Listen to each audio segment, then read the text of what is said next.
Hey guys, welcome to my channel, welcome to my show. It's past midnight here. My eyes must be telling the story. I need to rest. I am sleepy, but I discovered something is a very close, tight fit, and I wanted to share. What if I can make it to the morning? This will go down with me, right? So I said I will make an effort to do this, and it's enjoyable. I love this topic. Exposing the false apostle, the Antichrist, Paul. Without more fuss and ado, let's dive straight into it. John 10:10, what does Jesus? He gives us a heads up or any information in advance that this is going to happen.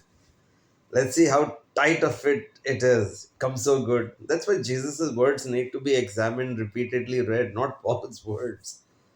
That's no doctrine, that's heresy. It goes against Jesus. All that grace, saved by faith, all that didn't happen. Jesus never taught that. Saved by grace, saved by faith. He wanted actions, works of loving kindness, righteousness, which Paul didn't want to share. He was a false apostle who was unverified because he had no witnesses who saw his conversion. He said 102 times the word grace. Jesus never even uttered it from his mouth. And in the end, the last day, Jesus used the metric of works of righteousness, namely loving compassion, loving kindness, if you will. Whoever has abundance of compassion in them, they're good Samaritans who help others also and not are self absorbed, selfish. They are the ones who will make it. Who rejected sin or fought sin, I know 100% may not be possible. But zero is not a good score. What Paul talks about is saved by grace through faith. Even if you have zero works.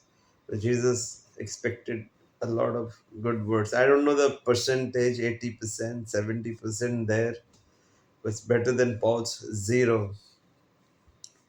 He chopped off obedience completely, Paul.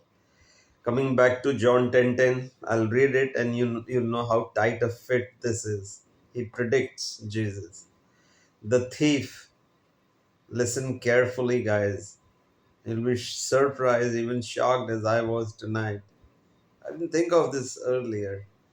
I had made references, but today, like, it sank deep into me.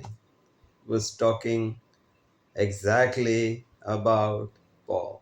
Who? Jesus. Because, of course, he knows the beginning to the end, the whole story. Even before it started, we had to figure it out. We didn't. We got very seduced by Paul and his doctrine of saved by grace through faith. Who wants to work? Who wants to make effort? Who doesn't want to sin? It seems everybody wants to sin. So Paul was giving a doctrine of sin. He was the man of sin. He talks about himself there. But I won't digress. John 10:10. The thief comes only to steal, kill, and destroy. Three things. The thief comes to steal, kill, and destroy. But I have come that you may have life and life in abundance. So he's contrasting what he taught and what would lead us to a life of eternal abundance is his doctrine, okay? That was of loving kindness, love, godly love. But what does Paul say? Now we have three words there: steal, kill, and destroy. And Paul, in different places, which I've got them together to serve it on a platter to you. What does Paul say in 2 Corinthians? Let's start with steal. He says very clearly, I, Paul, robbed other churches, taking wages of them to do your service, to do you service. Why did you steal from them, Paul? Why? You may not have done service to these guys by stealing from them. That's not good. That fits into this category. He's a stealer or a thief. The thief comes to steal, and here he is. 2 Corinthians 11:8. I robbed other churches, taking wages of them to do you service. Now kill. Okay? We've covered one, steal by his own admission. Killer. He's a killer. He killed a lot of people. Did you know that, guys? Before his so called conversion, which was a farce, it never happened. Acts, it was unverified. Bible says everything has to be verified by two or three witnesses. Who are his witnesses? Nobody. I can also say Jesus appeared to me, he gave me a lot of new doctrine. You also, everybody, 8 billion people on earth are there. They can all say. That's why Bible is strict. You need two or three witnesses. Even Paul says that in 2 Corinthians, and he shoots his own foot by saying that. He had no witnesses. He's unverified. Killer. In Acts 22 4. Acts 22, verse 4. By his own admission, Paul says he killed dozens of Christians, those who were going to the way of the Lord. They steal, covered, kill, covered, and destroy. He destroyed something very valuable. Now, this is the third one, and then we'll close this. He, he says himself, having destroyed, he blamed Jesus, that Jesus destroyed. This guy is doing by blaming Jesus. Father will be furious. Listen to this. This is Ephesians 2:15. Having destroyed God's eternal law of commandments. God's eternal law, I inserted them because it's an eternal law. I'll explain. I'll give you many verses. And a full psalm, the longest one, the largest one, Psalms 119.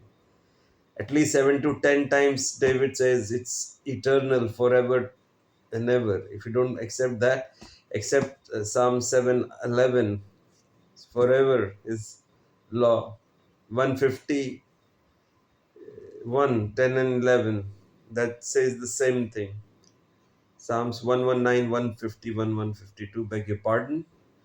And then there are many places in Psalms, and Jesus himself says, I have not come to abolish the law, but to fulfill it. And then he hands out a terse warning, and that's 5:17, 18 of Matthew, that the heavens and the earth and the stars, everything has to go before a little bit, a tittle or a jot of my Father's law can go. They have to go, heaven and earth, everything has to go. Where has it gone? How am I recording? The law is here, it's forever. Jesus says, again, he says, man does not live on bread alone, but on every word that proceeds from the mouth of the Father. How can he destroy that? We have to live off that. It's like taking our food away. It's spiritual food to keep the law. And like I explained many times in my previous video recordings, all the law and the teachings of the prophets, including Jesus, is fulfilled in one thing: turning away from sin and turning to righteousness, practicing loving compassion. Loving compassion is the Everest. The zenith of righteousness is loving compassion. Coming back to this again, so he destroyed it and blamed Jesus. And there are versions I checked in Bible Hub which actually use the word destroy. So it's a very tight fit. It's a beautiful, like hand and glove, that kind of fit. Having destroyed the law of commandment, that's God's law, which he gave. Deuteronomy 9:10 says, Father God gave it with his mouth and wrote it with his fingers, hands. That he is destroyed and blames Jesus. He's a very crooked man. But it's amusing how he's completely fulfilling what Jesus had predicted about him. The thief comes to kill, steal, and now destroy. He destroyed God's eternal law and the pristine doctrine of Jesus, which was revolving around love and compassion. So, do you see, guys? There you go. He has fulfilled the prediction of Jesus. And the thief comes to kill, steal, and destroy. But I have come to give you life and life in abundance. Guys, if you want life in abundance, try to fight all sinfulness. Turn away from it and turn to righteousness, which is nothing but doing the right things right away. How hard is that? It's not. It's fantastic. It's even addictive. But somebody should teach us so we are like sheep after all. You know how sheep are. They're not the smartest animals on earth. They copy each other, and one falls in a ditch, the rest go.